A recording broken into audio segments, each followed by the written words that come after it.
asking me for advice because, you know, I have experience in, you know, viral marketing or, you know, scaling or whatever. And then, you know, we develop a friendship, and then, you know, they come back a few months later, say, hey, I'm doing this cool company, do you want to get in? You know, that's cool, right? So if it's someone where, you know, you take a meeting with them and they're basically like, you want to write a check? You want a check? You want a check? When you give me the check, right? And I've had meetings like that. I mean, that's just sort of like a big, you know, big red flag. Let's see, advice. Okay, so to rehash what was said earlier today, if your only goal in this is to make money, don't do it. You know, there's probably lots of other ways where you can make money easily in the public markets, and it's a lot less risk. I would say invest only in things you know about. You know, you're not investing in anything you know about. You're basically a speculator. You know, you're buying a lottery ticket, and you know how well that is mathematically. Let's see, find people to invest with.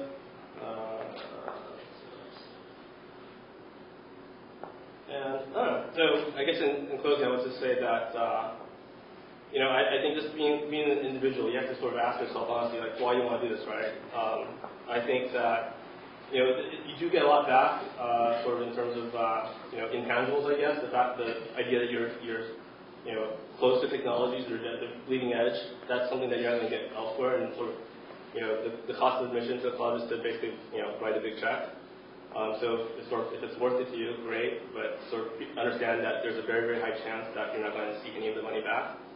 And then I would say that, you know, and if you do want to, you know, make money with it, a lot of money, I would say, you know, sort of, it's a lot of hard work, and you know, you have to help the companies a lot because, you know, frankly, there's plenty of other people who could, you know, who are probably just as good as you and have as much money as you.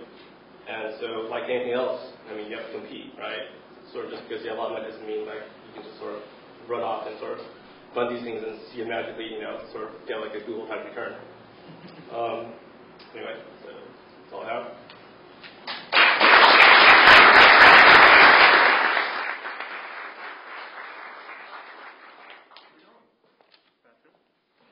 Come back. By the way, I'm only going to say good things about angels that are in the room.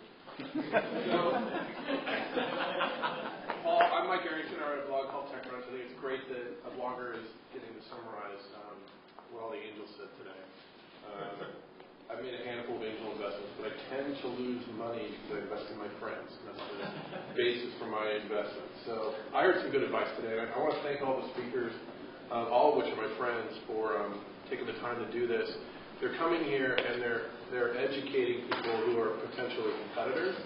And I think it shows that the things that they said, which is this is more about a community than competition, it's more like co-opetition, they really mean it. Otherwise, they wouldn't be here. So I just want to thank all the people. I also want to thank Y Combinator. It's been around now for how long, Paul? 3.5, almost 4 years. 3.5 to 4 years. And I think a lot of people thought you guys were pretty crazy when you first started.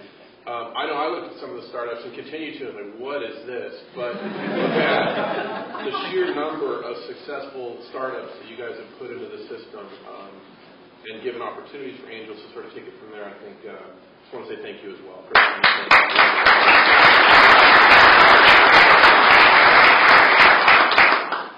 I'm going to summarize. Paul asked me to summarize a few of the sort of themes that came up today, and I'll do that. But I think I really want to focus on one thing. And a lot of people have said today that if you want to be a successful angel investor, you can't do it just because you want to make a lot of money. There's other things you can do with your money if you want to be successful. And that seems that the best angel investors aren't doing it for the money, and they're making the most money. It almost seems contradictory. And if you're in this room, you still don't get that. It's important that you do. And the reason is, if I look at the blogging world where I have my own competitors, I started blogging about startups before blogging was even thought of as a potential business. I did it just because I love startups. I love this ecosystem. I love Silicon Valley.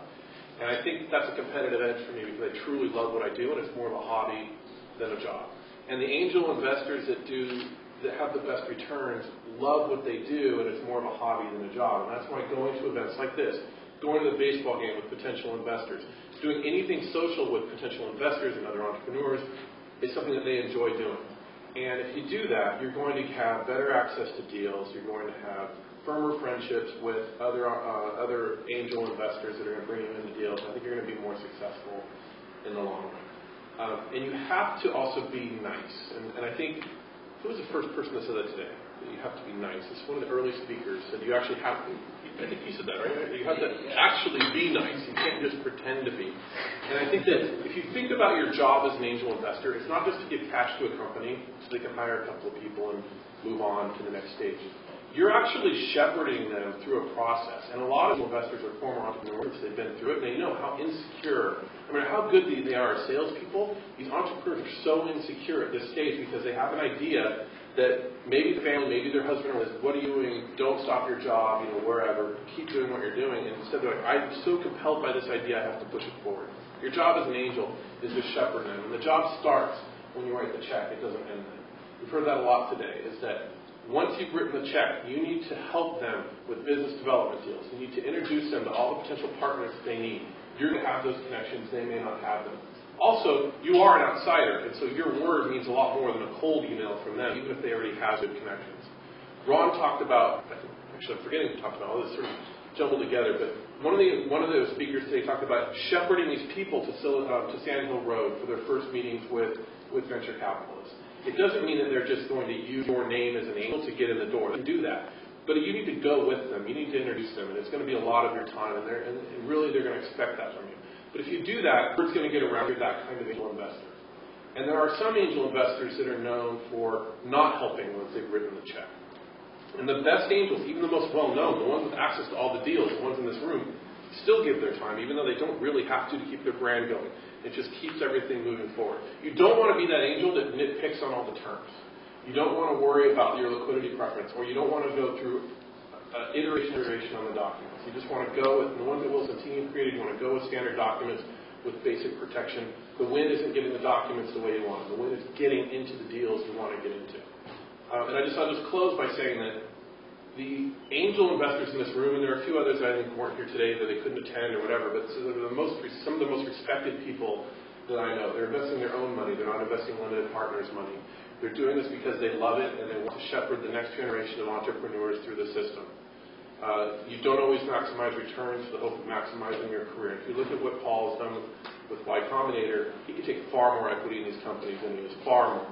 And he isn't, and because of that, he's getting the better and better entrepreneurs and sort of keeping everything going, and keeping this ecosystem going, keeping the job creation process going, keeping Silicon Valley is an idea, not necessarily a geographic place, as strong as it can be. And so, from my perspective, it's an honor to meet people. Thanks.